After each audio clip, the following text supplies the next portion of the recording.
하나님 말씀 마태복음 24장 29절에서 39절의 말씀입니다. 마태복음 24장 29절에서 39절의 말씀 우리 한 목소리로 같이 읽겠습니다. 시작. 그날 환난 후에 즉시 해가 어두워지며 달이 빛을 내지 아니하며 별들이 하늘에서 떨어지며 하늘의 권능들이 흔들리리라. 그때의 인자의 징조가 하늘에서 보이겠고 그때 땅의 모든 족속들이 통곡하며 그들이 인자가 구름을 타고 능력과 큰 영광으로 오는 것을 보리라. 그가 큰 나팔 소리와 함께 천사들을 보내리니 그들이 그의 택하신 자들을 하늘 이 끝에서 저 끝까지 사방에서 모으리라. 무화과 나무의 비유를 배우라. 그 가지가 연하여지고 잎사귀를 내면 여름이 가까운 줄을 아나니 이와 같이 너희도 이 모든 일을 보거든 인자가 가까이 곧 문 앞에 이른 줄 알라. 내가 진실로 너희에게 말하노니 이 세대가 지나가기 전에 이 일이 다 일어나리라. 천지는 없어질지언정 내 말은 없어지지 아니하리라. 그러나 그날과 그때는 아무도 모르나니 하늘의 천사들도 아들도 모르고 오직 아버지만 아시느니라. 노아의 때와 같이 인자의 임함도 그러하리라. 홍수전에 노아가 방주에 들어가던 날까지 사람들이 먹고 마시고 장가들고 시집가고 있으면서 홍수가 나서 그들을 다 멸하기까지 깨닫지 못하였으니 인자의 임함도 이와 같으리라. 아멘. 오늘 말씀의 제목은 희비의 쌍곡선이 그려지는 날이라는 제목으로 말씀을 나눕니다. 어제 말씀에서 하나님의 나라와 주님의 재림은 땅의 어느 한 장소나 지역에 국한되지 않고 온 땅에 두루 임하게 될 것을 말씀하셨습니다. 오늘 말씀은 그리스도의 재림시 나타날 현상에 대해서 더 구체적으로 가르쳐주고 계시는데요. 29절을 보시면은 이렇게 시작하고 있죠. 그날 환난 후에 즉시라는 말씀을 통해서 이 환난의 시대에서 주님의 재림으로 옮겨지는 일이 점진적으로 되는 게 아니라 갑자기 이루어질 거라는 걸 말씀하고 계십니다. 그러니까 환난 후에 즉시라는 말 통해서 이 주님의 재림은요, 아무도 예측할 수 없이 갑자기 있을 거라는 것을 알리는 거예요. 그러니까 주님의 재림은 마지막 시대에 환난이 오랫동안 계속되다가 어느 날 갑자기 전혀 예측할 수 없는 시기에 이루어진다. 지금 이렇게 우리에게 말씀하고 계시는 겁니다. 자, 내용 관찰 문제 1번을 보시면 마지막 날에 인자가 오셔서 하는 일은 무엇입니까? 자, 30절에 보시면은 그때에 이렇게 되어 있죠. 그때란 어느 때겠습니까? 예수 그리스도께서 재림하시는 때를 가리키는 거예요. 이 날은 세상의 모든 역사가 끝나고 그리고 그리스도께서 영광 가운데 심판주로 이 땅에 오시는 그날, 다시 오시는 그날을 이야기하는 겁니다. 자, 그날은 그야말로 모든 인류에게 있어서 희비가 엇갈리는 결정적인 순간이 될 거예요. 왜요? 언제나 그리스도를 귀하게 모시고 섬겼던 사람들은 재림하시는 주님을 기쁨으로 맞이하겠지만 주님을 멸시했던 사람들, 그 사람들은 그날이야말로 최대의 수치와 형벌의 날이 될 것이기 때문입니다. 그건 영원까지 이어지는 기쁨과 수치를 결정짓는 그런 순간이 될 것입니다. 그래서 그때에 땅의 모든 족속들은 뭐 한다고 얘기하고 있습니까? 통곡하리라고 얘기하고 있어요. 그러니까 온 땅의 재난으로 말미암아 무엇보다도 그 속에 담긴 하나님의 그 맹렬한 진노로 말미암아 두려움과 고통으로 통곡하게 될 것을 말씀하시는 거예요. 그리고 이에 이어서 사람들은 보게 되죠. 뭘 보게 됩니까? 인자가 하늘의 구름을 타고 능력과 큰 영광으로 오는 것을 보리라. 자, 이 구름이라는 것은 뭐 일반 구름이 아니라 하늘의 그 신령한 구름을 타고 올 거라는 거죠. 이때에는 천지 만물을 다스리는 권세를 받으신 왕과 주님으로서 그의 영광과 능력을 완전히 드러내시면서 이 온 땅에 임하실 것입니다. 그러면서 31절에 무슨 일이 일어나게 됩니까? 하나님께서 그 종말의 날에 그 택하신 자들을 하늘 이 끝에서부터 저 끝까지 사방에 불러 모으시겠다고 이야기하고 있습니다. 그러니까 예수님의 재림하실 때 이루어지는 일 가운데 하나는 하나님께서 세상 모든 곳에 천사들을 보내오셔가지고 구원 얻으실 그 성도들을 한 사람도 빠짐없이 이끄시고 모으실 거라는 거예요. 마지막 때가 되면요, 땅끝까지 복음을 전해서 모든 족속 가운데서 택하신 자들을 불러 구원하심으로써 하나님의 나라가 온 땅에 편만하게 하시려는 그 하나님의 뜻이 이루어질 거라는 거죠. 그러면은 그 결실들을 거둘 그 영적인 추수기가 되면은 그리스도께서 천사들을 보내셔서 그 열매를 거두어 곳간에 들이실 것입니다. 내용 관찰 문제 2번을 보시면 재림의 때를 알리는 징조들을 보면서 깨달아야 하는 것은 무엇입니까? 자, 32절부터 보시면은 무화과 나무의 가지가 연해지고 잎사귀가 나면 언제가 가까운 줄 알라고요? 여름이 가까운 줄을 안다는 거죠. 그렇듯이 앞서 말씀하신 대로 거짓 그리스도가 출현하고 전쟁과 난리의 소문을 듣게 되면은 세상의 종말이 다가온 줄 알라. 지금 말씀하시는 거예요. 그러니까 오늘 이 세상에는 주님의 재림의 때가 가까워졌음을 보여주는 수많은 징조들이 나타나고 있지 않습니까? 그러니까 주님은 우리에게 무화과 나무의 비유를 배우라는 거예요. 무슨 얘기예요? 때를 분별할 줄 아는 지혜를 가지라는 겁니다. 때를 분별할 줄 아는 지혜를 가지라는 거예요. 그래서 우리는 이러한 주님의 말씀을 헤아려서 진정 이 시대를 분별하는 지혜를 갖춰야 돼요. 인자가 가까이 곧 문 앞에 이른 줄을 알라.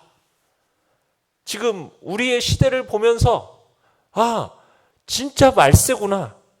주님이 지금 임박해 계시는구나. 주님이 오실 날이 정말 가까웠구나. 이것을 깨달아 알라는 거예요. 지금 알고 계시나요? 이런 시대가 왔다라는 것을 보면서 이 재난의 시대, 고통의 시대, 이 고통의 시대를 보면서 우리는 뭘 느끼냐는 거죠. 주님이 지금 어디에 와 계신다? 가까이 곧 문 앞에 와 계신다. 이걸 깨달아 알아야 되는 거죠. 연구와 묵상 문제 3번입니다. 우리가 이 시대의 징조들을 분별하며 항상 깨어 있어야 하는 이유는 무엇입니까? 자, 왜 그러냐면 종말이라는 것은 반드시 올 거예요. 그렇지만 그때는 아무도 모르기 때문이에요. 아무도 모르기 때문에. 주님께서 36절에서 얘기하는 거죠. 말씀으로 때에 관한 어떤 사람들의 호기심의 쐐기를 박으시면서 종말의 확실성에 주목할 것을 지금 추구하는 겁니다. 종말은 분명히 있다라는 것을 우리 주님이 알려주세요. 그런데 그 때에 관해서는 말씀하지 않으세요. 이건 주님의 이런 행동은 참으로 깊은 은혜와 지혜에서 나온 겁니다. 우리의 유익을 위한 거예요. 여러분, 만약 우리들이 종말의 때를 안다, 그러면 어떤 현상이 벌어지겠습니까? 만일 그때가 가깝다면 아마 사람들은 모든 일들을 다 내팽개치고서는 오직 그저 종말의 때만을 집착하면서 정상적인 생활을 하지 못하게 될 겁니다. 아마 그때가 되기까지 한가로이 그냥 그때가 오나 기다려보자, 아마 이런 식으로 삶을 살아갈 거예요. 그러다가 더 가까워 목전에 이르러서야 내가 회개하고 돌이켜야지, 이런 마음을 품고 사람들이 좀 이렇게 마음대로 사는 거죠. 여러분, 가까이 와서 회개하고 돌이킨다고 해서 그게 돌이켜집니까? 사람이 회개한다라고 해가지고 회개가 자기 마음대로 돼요? 그게 안 되거든요. 만약 그 시기가 멀다라고 생각하면요, 사람이 어떤 마음을 가져요? 종말을 직전에까지 회개하면 되지, 이런 생각을 갖고서는 세상 향락에 빠져서 사회가 무질서해지는 거예요. 그 역시 정상적인 생활이 이루어지지 않을 거라는 거죠. 그래서 하나님은, 우리 주님은 종말의 때를 알지 못하게 하신 거예요. 종말의 때를 알지 못하니까 우리가 시간을 귀히 여기고 매 순간 최선을 다해서 경건한 삶을 살 수가 있게 되는 겁니다. 그래서 주님은 우리에게 종말의 때를 가르쳐 주시지 않으신 거예요. 이건 큰 은혜이며 배려인 겁니다. 그래서 우리는 하루하루 내 마음과 걸음을 인도하시는 그 주님의 은혜에 나를 맡기면서 주님께서 걸어가신 그 길을 따라 살아가는 거예요. 그러면서 항상 세상 역사의 그 종말을 의식하고 내다보면서 주님의 재림을 바라보고 기다리면 되는 거죠. 우리는 주님께서 그때를 감추신 것을 불평하지 말아야 돼요. 그리고 그때가 언제일까? 그래가지고 막 끼워 맞추듯이 그 날짜를 맞추려고 알아내려고 여러분 거기에다가 신경 쓰지 말라는 거예요. 종말은 분명히 확실히 옵니다. 그 확실성을 분명하게 말씀해 주신 것에 대해서 감사하면서 우리는 그 때를 알지 못하기 때문에 어떻게 해야 되는 거예요? 그 때를 올 때까지 우리는 매일매일 하루하루를 우리가 힘써서 주님을 기다리면서 믿음으로 깨어 근신하면서 살아가는 것이 우리의 지혜다. 지금 성경이 우리에게 가르쳐주고 있는 거죠. 느낀 점 4번입니다. 홍수로 멸망당할 때까지 먹고 마시고 장가들고 시집가는 일에만 몰두했던 노아 시대의 사람들을 보면서 무엇을 느낍니까? 자, 여러분 노아의 때의 사람들 37절 38절을 보시면요. 노아의 때의 사람들은 노아가 방주에 들어가던 날까지 먹고 마시고 시집가고 장가가고 있었다고 했어요. 그러니까 지금까지 사람이 살아온 대로 그냥 언제까지나 먹고 마시고 시집가고 장가들어 자식 낳고 살게 될 거다라고 생각하면서요. 그냥 평상시대로 사는 거예요. 바로 그런 때, 전혀 예상치 못한 때 주님께서 재림하실 거라는 말씀이에요. 여러분 뭐 먹고 마시고 시집가고 장가가고 이것은 인간 생활이에요. 뭐 인간 생활에 반드시 어떻게 보면은 기본적인 일 아닙니까? 반드시 필요한 기본적인 일들이잖아요. 그래서 이 자체가 잘못되었다. 이걸 말씀하는 건 아니에요. 이거 자체가 잘못된 건 아니에요. 문제는 뭡니까? 문제는 그들이 이런 문제 이외에는 다른 일에는 전혀 관심을 갖지 않았다는 데 문제가 있는 거예요. 심판이 있을 것이다라고 경고했는데도 불구하고 여전히 먹고 마시고 시집가고 장가가는 식욕과 성욕과 같은 그런 인간의 기본적인 욕망을 추구하고 충족시키는 그 행위에만 관심이 있었다라는 거죠. 하나님과 영적인 문제에 대해서는 전혀 관심이 없었다라는데 문제가 있는 거예요. 동물처럼 그저 땅의 것에만 정신을 쏟았다라는데 문제가 있다는 거예요. 그래서 갑자기 임한 그 하늘의 심판에 의해서 모두 멸망하고 말았다. 이렇게 얘기하고 있는 거예요. 세상의 종말이라는 것에 대해서는 상상조차 하지 못하고 그저 세상 살아가는 그 재미만을 쫓아가면서 그 즐거움에 깊이 빠져 있는 그때에 홍수가 닥쳤다라는 거예요. 예수님의 재림도 이와 같을 거라고 지금 말씀하고 계시는 거예요. 그렇다면 여러분 오늘 우리가 살아가는 이 세상은 어떻습니까? 텔레비전과 신문과 인터넷을 통해서 들려오는 소식이라는 것은 무엇입니까? 여러분 이렇게 고난과 환난과 재난의 이 시대임에도 불구하고 사람들의 관심은 오로지 어디에 있어요? 돈과 쾌락과 명예와 권력을 잡는 여러분 그런 이야기들, 그런 데에만 온통 관심을 쏟고 살아가는 이 시대인 것을 보는 거예요. 마지막 재림의 날이 가까워오고 종말이 가까워옴에도 불구하고 사람들은 거기에 전혀 그런 생각을 하며 살아가질 않아요. 오직 자기의 기본적인 욕구를 충족시키고 그 욕망을 채우는 일에만 관심을 가지고 살아가고 있는 것을 보게 되는 거예요. 이게 안타까운 일인 거죠. 분명 세상의 종말에 대해서 말씀하셨어요. 지금 징조들이 곳곳에서 나타나고 있어요. 그렇지만 사람들은 전혀 영적인 일에는 관심을 두지 않고 있다는 거예요. 노아 시대 때 사람들과 같이 오직 자기의 그런 세속적인 욕구를 채우는 일에만 몰두하고 있다는 거예요. 이런 자들에게 소망이 없죠.